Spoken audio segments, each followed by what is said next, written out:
नमस्कार, welcome to my channel Raj Rathore education और मैं हूं आपका अपना राठौर सर।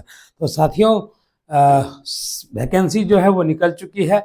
अप्लाई भी करना बहुत सारे लोगों ने प्रारंभ कर दिया है। आप लोग भी पीछे ना रहें, इसलिए पीछे ना रहें कि थोड़ी सी मुझे लगता है कि अगर पीछे रहेंगे तो फिर दिक्कत हो सकती है, उसमें सर्वर पर लोड ज़्यादा पड़ जाएगा। इसीलिए हम चाहेंगे कि 7 तारीख से अप्लाई होना प्रारंभ हुआ है, तो आप 2-4 दिन के अंदर में अच्छे से समझ करके आप अप्लाई कर दीजिए। हम इस पर भी एक वीडियो बना देंगे। लेकिन आज हम लोग का डे 2 सेकेंड डे का क्लास चलेगा। कल का क्लास हम लोग ले चुके हैं और बहुत सारी चीज़ों को हमने बताया, सिलेबस का डिस्कशन किया। अगर आपने वीडियो नहीं देखा है तो निश्चित तौर पर पिछले वीडियो को देख लीजिए। तो ये जो रेलवे टीचर एग्जाम है 2025 में, ये आपके लिए बेहद इंपॉर्टेंट होने जा रहा है, क्योंकि ये मौका बार बार नहीं मिलता। सेंट्रल की जो नौकरी होती है ना, वो बहुत ही मस्त जॉब होती है। आप समझ लीजिए कि हर महीने के 1 तारीख को आपके अकाउंट में जब सैलरी आएगा, your salary is credited with 60,000 rupees जब आएगा, तो दुनिया में उससे सुखद कोई मैसेज ही नहीं होता है। तो 60 मिनिमम मैंने बात की, 70-80 आपका जैसा पोस्ट वैसा है ना सैलरी होगा। ये तो मिनिमम हमने बताया पीआरटी के लिए। टीजीटी पीजीटी 70-80 तक भी जा सकते हैं। तो ये प्रोफेशनल एबिलिटी 50 मार्क्स के लिए है। आपको निश्चित तौर पर इसकी पूरी गहरी समझ होनी चाहिए। हम 50 में से मेरा टारगेट है कि मेरे सारे स्टूडेंट्स को 42 के करीब में आए। टारगेट 42 है मेरा। 50 में 50 तो मुश्किल होता है, लेकिन टारगेट 42 को बहुत ही आसानी से प्राप्त किया जा सकता है यदि आप चाहें तो, यदि आप मेरे साथ रोज बने रहें तो आज का क्लास हम लोग शुरू करते हैं। प्रोफेशनल एबिलिटी 50 नंबर वाली क्लास है आपकी, और एजुकेशनल फिलॉसफी है। आसान है, लेकिन यदि साथ रोज बने रहेंगे तो आसान है। तो चलिए आज के क्लास को हम लोग प्रारंभ करते हैं कि एजुकेशनल साइकोलॉजी क्या है, इसको हम लोग देख लेते हैं। ठीक है, तो एजुकेशनल साइकोलॉजी जो है, सबसे पहले तो हम आपको संपूर्ण डेफिनेशन आप सबों को देने जा रहे हैं। संपूर्ण डेफिनेशन आप सबों को देंगे, जरा सा वेट कर लें आप लोग। चलिए देखिए, हम लोग स्टार्ट करेंगे दर्शन शास्त्र से, फिलॉसफी से हम लोग स्टार्ट करेंगे। तो देख सकते हैं हम लोग फिलॉसफी से स्टार्ट करेंगे। तो philosophy is a set of beliefs, ये हमने कल भी आप सबों को चर्चा किया था, है ना। ये फिलोस है ना, फिलो और सोफिया, ये 2 वर्ड से मिलकर के फिलॉसफी बना है ना। मतलब हो गया कि ज्ञान के प्रति प्रेम। सोफिया का मतलब क्या हो गया? विजडम, है ना, विजडम। और फिलो का मतलब हो गया लव, लव फॉर विजडम, ज्ञान के लिए प्रेम या ज्ञान के प्रति प्रेम। ठीक है, उसको हम लोग कहते हैं फिलॉसफी। लेकिन और इसके बारे में जानते हैं, क्या जानते हैं कि philosophy is a set of beliefs. ये क्या है फिलॉसफी? एक्चुअली ये आस्थाओं का समूह है, ए पर्सनल प्लेटफॉर्म, व्यक्तिगत मंच है ऑफ और आवर पर्सनल थॉट्स, हमारे व्यक्तिगत विचारों का। According to the new Oxford American dictionary, ये जो एक आप देखेंगे कि न्यू ऑक्सफोर्ड अमेरिकन डिक्शनरी है, उसमें फिलॉसफी की परिभाषा कुछ और है। कि फिलॉसफी की परिभाषा ये है कि the study of the fundamental nature of knowledge, reality and existence. इसका मतलब हो गया कि अध्ययन, क्या चीज का अध्ययन? तो फंडामेंटल नेचर ऑफ नॉलेज, ज्ञान की जो मूल प्रवृत्ति है उसका अध्ययन, उसकी जानकारी। रियलिटी मतलब वास्तविकता, और एग्जिस्टेंस मतलब अस्तित्व, इसके मौलिक स्वभाव का अध्ययन ही जो है वो फिलॉसफी कहलाता है ना। तो ये चीज हम लोग देखेंगे। और सेकेंड और इंपॉर्टेंट बात कि देखिए, फिलॉसफी तो एक अलग क्षेत्र है, दर्शन जो है वो एक सब्जेक्ट का नाम आपने सुना होगा। लेकिन आप लोग ये सोचते भी होंगे कि आखिर में फिलॉसफी का एजुकेशन में क्या काम है, दर्शन का जो है इंग्लिश में शिक्षा में क्या काम है। तो आपको याद रखना पड़ेगा कि दर्शन और शिक्षा एक दूसरे से जो है इंटरकनेक्टेड है, इंटरडिसिप्लिनरी सब्जेक्ट है। दर्शन शास्त्र के बगैर शिक्षा जो है, एजुकेशन जो है, वो बिल्कुल अधूरा है। है ना। तो एजुकेशनल फिलॉसफी आखिर आप लोगों के सिलेबस में क्यों, क्या रीजन है, क्यों आपके सिलेबस में दिया कि क्यों आपको पढ़ना चाहिए, इसकी जानकारी आपसे ये लेता है, ठीक है। तो educational philosophy helps us, educational philosophy हमें मदद करता है रिकॉग्नाइज द फंडामेंटल प्रिंसिपल्स, पहचानने में। रिकॉग्नाइज मतलब जानना पहचानना, पहचानने में क्या चीज को पहचानने में, तो फंडामेंटल प्रिंसिपल्स मतलब मूलभूत सिद्धांत को पहचानने में, that shape our understanding of learners, जो हमारे जो सीखने वाले हैं, जो लर्नर्स हैं, जो टीचर्स हैं और जो स्कूल्स हैं, विद्यालय हैं, है ना, वो क्या कर सकें, तो वो फंडामेंटल प्रिंसिपल्स को, है ना, जो मौलिक सिद्धांत है उसकी समझ उनके ऊपर बन सके, उसकी समझ उनके दिमाग में आ सके, इसलिए जरूरी है, ठीक है। It is essential to align ourselves with a school of thought as it defines our perspective on the students curriculum and educational settings, है ना। तो ये देखते हैं, अब देखिए अप्रोच टू एजुकेशनल साइकोलॉजी यानी शैक्षिक मनोविज्ञान का जो दृष्टिकोण है वो क्या है। तो सबसे पहले ये प्रश्न पूछता है कि पर्पस ऑफ टीचिंग क्या है, शिक्षण का उद्देश्य क्या है। व्हाई डू यू टीच, आप क्यों पढ़ाते हैं, पहला प्रश्न इसका है। Why have you chosen elementary, secondary और specific content areas? आपने प्राथमिक, माध्यमिक या विशेष क्षेत्र क्यों चुना। What are your values as a teacher? एक शिक्षक के रूप में आपका क्या मूल्य है। सबसे पहला प्रश्न तो ये होता है, एजुकेशनल साइकोलॉजी जब आप पढ़ते हैं तो सबसे पहला प्रश्न क्या होता है कि आपके शिक्षण का उद्देश्य क्या है, कि why are you teaching, आप क्यों पढ़ा रहे हैं, आपने क्यों एलिमेंट्री क्लास को चुना, क्यों सेकेंडरी क्लास को चुना, क्यों आपने स्पेसिफिक कंटेंट को पढ़ाने की सोची, और आपका शिक्षक के रूप में क्या वैल्यू है, इसकी चर्चा होती है। और फाउंडेशन ऑफ एजुकेशन, शिक्षा की जो नींव है वो क्या है। तो इसमें भी क्वेश्चन उठता है कि what philosophy of education do you align with and why, आप किस शैक्षिक दर्शन से जुड़ते हैं। क्योंकि शिक्षा दर्शन की जब हम बात करेंगे तो ये दो भागों में विभक्त है, किसमें किसमें, तो वेस्टर्न फिलॉसफी में और ईस्टर्न फिलॉसफी में। हम लोग इस पर चर्चा आगे करेंगे कि वेस्टर्न फिलॉसफी क्या है, ईस्टर्न फिलॉसफी क्या है, और फिलॉसफी आखिर में क्यों घुस गया शिक्षा के क्षेत्र में, क्यों आपको ये प्रोफेशनल एबिलिटी में 50 मार्क्स यहीं से क्यों आया, आपके सब्जेक्ट से क्यों नहीं पूछा गया। आप यदि इंग्लिश के टीचर ही बनना चाहते हैं फिर भी आपको ये पढ़ना पड़ेगा, आप केमिस्ट्री के टीचर बनना चाहते हैं फिर भी ये पढ़ना पड़ेगा आपको, आप हिंदी के टीचर बनना चाहते हैं फिर भी ये पढ़ना पड़ेगा आपको। क्यों आपको अपने सब्जेक्ट का नहीं दिया, प्रोफेशनल एबिलिटी में क्यों इन्हीं चीजों को चुना, और आपका जो अपना सब्जेक्ट है टीजीटी पीजीटी आखिर में वो कहां पर पूछा जाएगा, उसका परख कहां पर होगा, इस पर भी हम चर्चा करेंगे, आप लोग बने रहिए वीडियो में। उसके बाद है कि how has educational evolved in the last 50 to 60 years, यानी पिछले 50 से 60 वर्षों में शिक्षा किस प्रकार से बदली है, और व्हाट इम्पैक्ट है movements like civil rights had on schools, मतलब कि नागरिक अधिकार जैसे आंदोलनों का क्या प्रभाव पड़ा है स्कूल पर, और how have policies like NCLB and standardised testing impacted instructional decisions, है ना, कि एनसीएलबी और मानकीकृत परीक्षण जैसी नीतियों ने शिक्षण निर्णयों को कैसे प्रभावित किया है। How has diversity increased the need for culturally responsive classroom, और विविधता ने सांस्कृतिक रूप से उत्तरदायी कक्षाओं की आवश्यकता को कैसे बढ़ाया है। इन सब पर हम लोग पूरे विस्तार से चर्चा करेंगे। आप यकीन मानिए कि एक भी टर्म ऐसा नहीं होगा जो हम आपको नहीं बताएंगे, सारे टर्म्स को बताएंगे। और क्वेश्चन जो पूछता है रेलवे एग्जाम में वो किस तरह से पूछता है उसका भी पैटर्न आप सबों को आज दिखाएंगे। आप वीडियो को स्किप मत कीजिएगा, अंत तक वीडियो को देखेंगे और बने रहेंगे ताकि आप एग्जाम को क्रैक कर सकें। अगर वास्तव में आपको ललक है सरकारी नौकरी की, सेंट्रल नौकरी की, तो आप इस वीडियो को बिना स्किप किए हुए अंतिम तक देखेंगे ताकि आपको पता चल सके कि ये जो सिलेबस है, ये जो पैटर्न है वो किस तरह से है।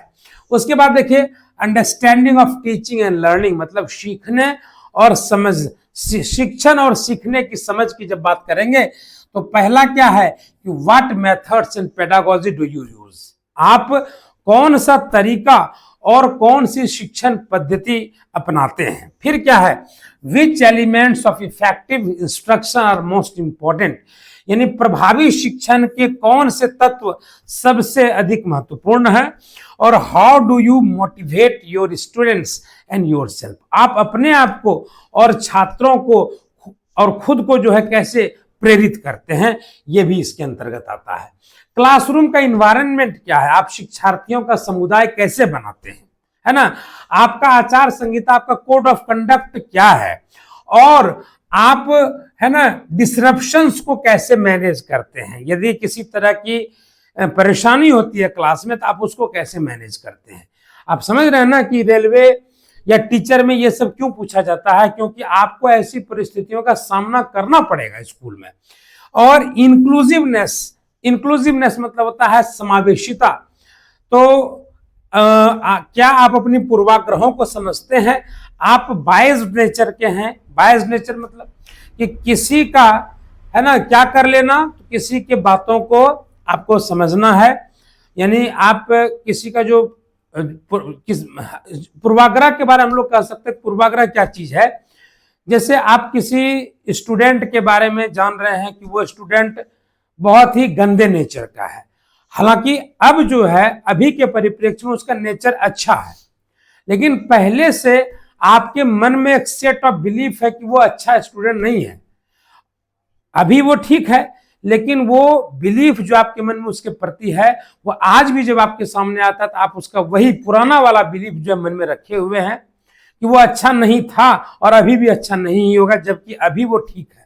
तो इसको हम लोग बायस्ड कर सकते हैं, पूर्वाग्रह से ग्रसित, क्योंकि हम समझ चुके हैं कि वो उसी नेचर का था और अभी भी उसी नेचर का होगा, भले ही वो लाख अच्छा हो चुका हो। तो उसको हम लोग पूर्वाग्रह से ग्रसित व्यक्ति हम लोग उसको कहते हैं साथियों, ठीक है। तो ये इंक्लूसिव एजुकेशन हो गया। उसके बाद स्कूल्स ऑफ फिलॉसफी, हम अब बात करेंगे कि स्कूल्स ऑफ फिलॉसफी में क्या क्या चीजें हैं, है ना। तो दर्शन शास्त्र के अंतर्गत जो है फिलॉसफी में जो है, ये सबसे पहले तो आपको ये जानना होगा, ये दर्शन शास्त्र जो है ये दो प्रकार का है। कौन कौन सा है, तो एक है ना ये जो फिलॉसफी है, आप ध्यान रखिएगा कि फिलॉसफी जो है ये दो ब्रांच में बटा हुआ है। एक है वेस्टर्न फिलॉसफी, है ना, एक है वेस्टर्न फिलॉसफी, और एक जो है वो है ईस्टर्न फिलॉसफी, है ना। हम आगे इसके पूरी चर्चा करेंगे, आप लोग चिंता मत करिएगा, ठीक है। एक है वेस्टर्न फिलॉसफी और दूसरा क्या है, तो दूसरा है ईस्टर्न फिलॉसफी। तो वेस्टर्न फिलॉसफी और ईस्टर्न फिलॉसफी दोनों में अंतर है। वेस्टर्न फिलॉसफी में आपका अरस्तु जो है वो सबसे प्रमुख नाम है, ठीक है। आप प्लेटो को जो है सबसे ऊपर रख सकते हैं, आप जॉन डीवी को जो है ये सबसे ऊपर रख सकते हैं वेस्टर्न फिलोसफर में, है ना। इमैनुअल कांट भी है, बहुत सारा है, इस पर हम संपूर्ण रूप से चर्चा करेंगे।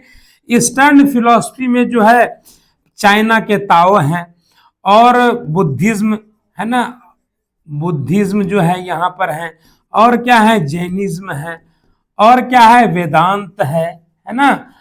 ये सब जो है ईस्टर्न फिलोसफर के अंतर्गत आएंगे। आदि शंकराचार्य का भी आप लोग नाम सुने होंगे निश्चित तौर पर। तो ये सब ईस्टर्न फिलोसफर हैं और ये प्राच्य दार्शनिक कहलाते हैं। प्राच्य, है ना, ये पश्चिमी कहलाते हैं, ये पश्चिमी दार्शनिक कहलाते हैं, और ये जो है ये प्राच्य दार्शनिक इसको हिंदी में कहा जाता है, यानी ईस्टर्न फिलोसफर इंग्लिश में, और हिंदी में उसको प्राच्य दार्शनिक हम लोग कहते हैं, ठीक है।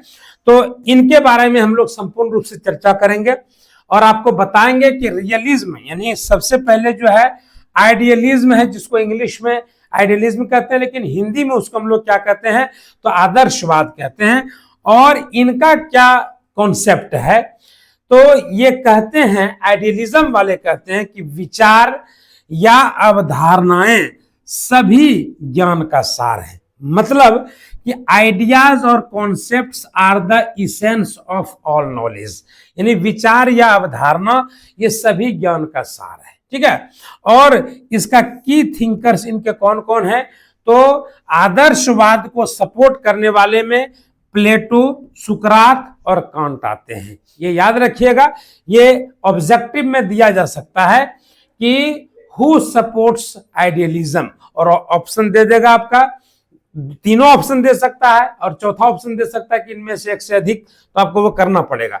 इनका मेथड्स क्या था, तो conscious reasoning, valuing universal truth, मतलब ये इनका मानना है कि जो सार्वभौमिक सत्य है, सार्वभौमिक सत्य मतलब जो ग्लोबली वैश्विक तौर पर जो सत्य है उसके महत्व को समझना, और ये तर्क में विश्वास रखते हैं। आइडियलिज्म वाले जो है ये कॉन्शस रीजनिंग में, ये सचेत तर्क में विश्वास रखते हैं। इनका मानना है कि तर्क के द्वारा जो है आप क्या कर सकते हैं, तो चूंकि आपको हम किसकी बात कर रहे हैं, एजुकेशनल साइकोलॉजी की बात कर रहे हैं, तो आप सचेत तर्क के द्वारा आप अपने ज्ञान का वर्धन कर सकते हैं। ये आइडियलिज्म की बात है। अब हम लोग चर्चा करेंगे रियलिज्म को, जिसको हम लोग यथार्थवाद कहते हैं।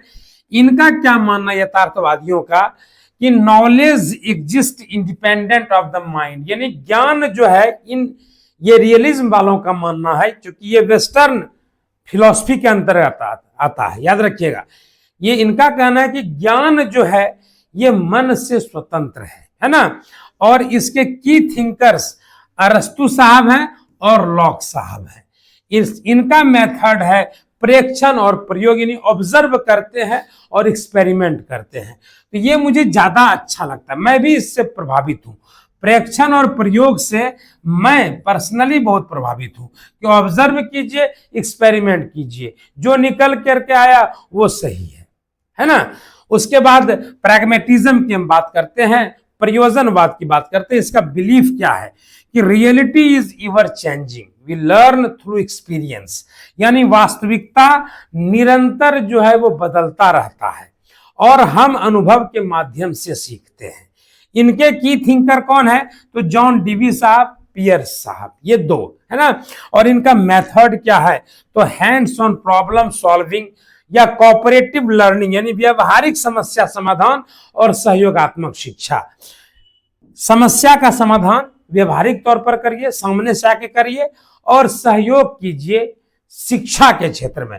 तो प्रैग्मेटिज्म यानी प्रयोजनवाद का उपयोग शिक्षा के क्षेत्र में निश्चित तौर पर है। आप देखते होंगे कि समस्या समाधान एक बहुत बड़ा इश्यू है आज के डेट में, है ना। और उसको क्या कहता है, ये प्रैग्मेटिज्म वाले का कहना है कि भाई हम जो है समस्या का समाधान करेंगे, लेकिन व्यवहारिक तौर पर करेंगे, हम सामने से आकर के हम करेंगे। ये नहीं कि मतलब हम लिख दिए या आप उसको अपने अनुसार से करें, नहीं, ये विश्वास करते हैं, मतलब करके दिखाने में ये विश्वास करते हैं। और सहयोगात्मक शिक्षा तो खैर है ही। फिर चौथा जो है वो अस्तित्ववाद है, जिसको एग्जिस्टेंशियलिज्म कहते हैं, है ना। इनका बिलीफ है focuses on individual lived experience, यानी व्यक्तिगत अनुभवों पर यह ध्यान केंद्रित करता है। इनके जो की थिंकर्स हैं ये किर्कगार्ड साहब है और नीत्शे साहब है। मेथड इनका सेल्फ डायरेक्शन है, पर्सनल चॉइस, स्वनिर्देशन, व्यक्तिगत चयन। इन सब पर हम लोग विस्तार से चर्चा करेंगे। ये अभी जो हम आपको बता रहे हैं, एक तरह समझ लीजिए ये आपके लिए आउटलाइन है ना, आउटलाइन है। और आउटलाइन इसलिए जरूरी है क्योंकि यदि आप इन चीजों को नहीं देखेंगे या इन चीजों का जरा भी आपको कॉन्सेप्ट नहीं होगा, क्योंकि देखिए सच बात तो ये है कि आप लोगों ने आज तक कभी इस सब्जेक्ट को, फिलॉसफी वाले जो उनकी बात हम नहीं कर रहे हैं, लेकिन जो अदर सब्जेक्ट वाले वो क्यों टच करेंगे इस सब्जेक्ट को, सोचने वाली बात है।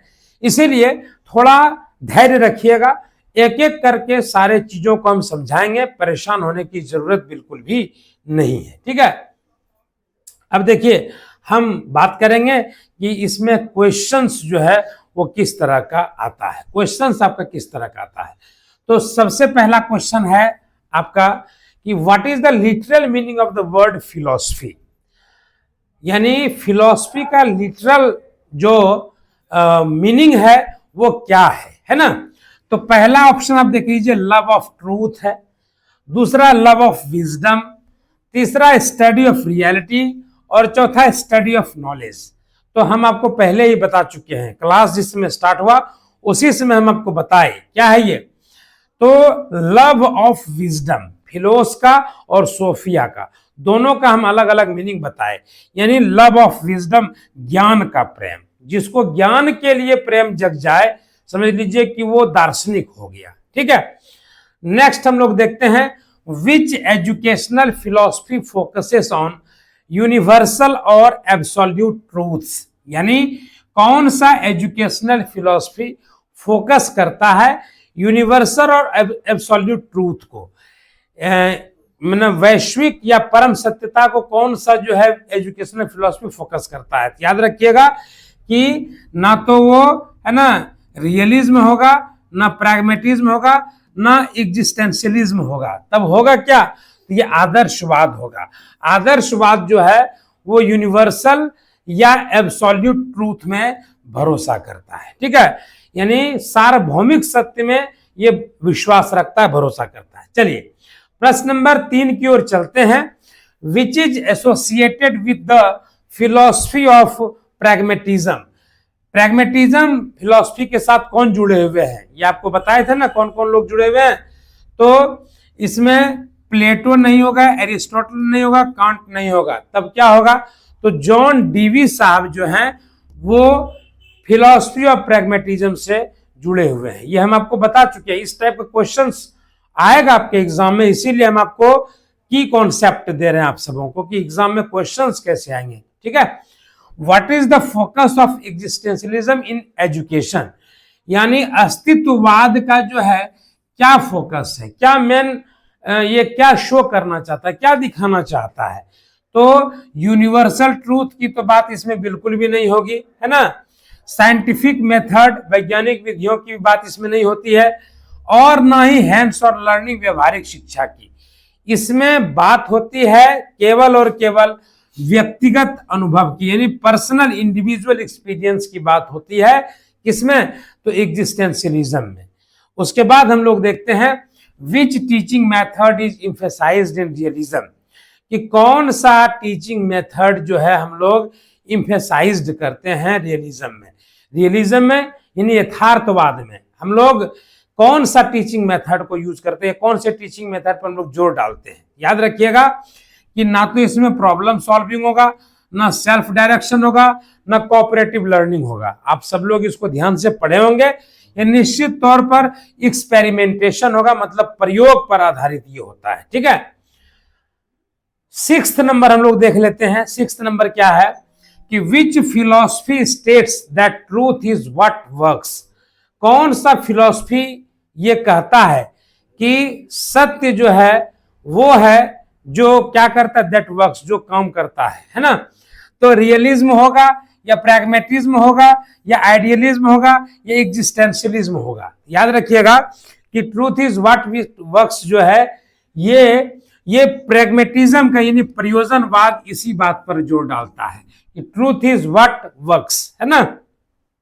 उसके बाद हम लोग चलेंगे प्रश्न नंबर 7 की तरफ। प्रश्न नंबर 7 क्या कहता है, what is the primary focus of pragmatism in the classroom. Classroom में प्राइमरी फोकस क्या है प्रैग्मेटिज्म का। तो याद रखिएगा कि developing critical thinking, promoting interdisciplinary learning, अंतः विषय शिक्षा को बढ़ावा देना, सर्चिंग फॉर यूनिवर्सल ट्रूथ, सार्वभौमिक सत्य की खोज, और इनकरेजिंग सेल्फ एक्चुअलाइजेशन, स्व अभिव्यक्ति को प्रोत्साहित करना। तो याद रखिएगा कि प्रैग्मेटिज्म जो है यानी प्रयोजनवाद जो है इसका प्राइमरी फोकस होता है कि अंतः विषय शिक्षा को बढ़ावा देना, इंटरडिसिप्लिनरी सब्जेक्ट को बढ़ावा देना। ठीक है, चलिए हम लोग चलते हैं 8वें प्रश्न की तरफ। 2 प्रश्न और बचा हुआ है कि which of the following philosophies opposes standardized testing. यानी कि जो स्टैंडर्डाइज्ड टेस्टिंग है वो किस पर कौन सा फिलॉसफी अपोज करता है, मतलब विरोध करता है। तो प्रैग्मेटिज्म नहीं होगा, रियलिज्म नहीं होगा, आइडियलिज्म नहीं होगा, क्या होगा, एग्जिस्टेंशियलिज्म होगा यानी अस्तित्ववाद होगा। 9 नंबर क्वेश्चन देखते हैं। ये आपको पूरे डिटेल्स में हम अगले वीडियो से बताना शुरू करेंगे। In which philosophy is the teacher considered a guide for self directed learning. तो किस फिलॉसफी में टीचर को कहा जाता है कि आप क्या करिए, तो guide for self directed learning, यानी आप जो है सेल्फ डायरेक्शनल होइए, आप अपने आप को पहचानिए कि आप बच्चों को किस तरह से शिक्षा दे सकते हैं, है ना। आपको क्या करना चाहिए, अपने आप को पहचानिए। तो ये किसमें है, तो ये आइडियलिज्म में भी नहीं, और ये आपका जो है रियलिज्म में भी नहीं, और प्रैग्मेटिज्म में भी नहीं। तब है ये किसमें, तो ये है एग्जिस्टेंशियलिज्म में, यानी अस्तित्ववाद में ये है। ठीक है, चलिए नेक्स्ट चलते हैं। According to idealism what is the essence of knowledge. Idealism के मुताबिक नॉलेज क्या है, तो साइंटिफिक इन्वेस्टिगेशन है, एब्सोल्यूट ट्रूथ है, चेंजिंग रियलिटी है, या हैंड्स ऑन एक्सपीरियंस है, व्यवहारिक अनुभव है, क्या है। तो याद रखिएगा कि एसेंस ऑफ नॉलेज हम लोग एब्सोल्यूट ट्रूथ को कहते हैं, निश्चित सत्य को कहते हैं। ठीक है, तो ये आपका था आज का क्लास। अब इसके बाद हम लोग नेक्स्ट चलेंगे, अगले चैप्टर में हम लोग देखते हैं कि आगे क्या हो सकता है। इसको हम लोग और डिटेल्ड वे में आपको एक्सप्लेन करेंगे। ये आज आउटलाइन था। ये जो आपका एजुकेशनल फिलॉसफी है, एजुकेशनल फिलॉसफी है, आज एजुकेशनल फिलॉसफी का टॉपिक 1, एजुकेशनल फिलॉसफी का टॉपिक 1 का हमने आपको केवल आउटलाइन दिया है, और इसका फुल एक्सप्लेनेशन ये कल से आप लोग का प्रारंभ हो जाएगा। फुल एक्सप्लेनेशन आपका कल से प्रारंभ हो जाएगा। पीडीएफ के लिए और बुक के लिए हमसे संपर्क कर सकते हैं। पीडीएफ और बुक दोनों अवेलेबल है। किस नंबर पर, तो 8002959525 इस नंबर पर आप हमसे बात कर सकते हैं, और समस्या का समाधान हम तुरंत से करेंगे। चलिए तो लेते हैं आज के वीडियो से विदा, आज के क्लास से विदा, और मिलते हैं हम लोग फिर नेक्स्ट वीडियो में फुल एक्सप्लेनेशन के साथ। एजुकेशनल साइकोलॉजी फिलॉसफी का फर्स्ट चैप्टर का फुल एक्सप्लेनेशन नेक्स्ट वीडियो में। बाय बाय, टेक केयर, धन्यवाद।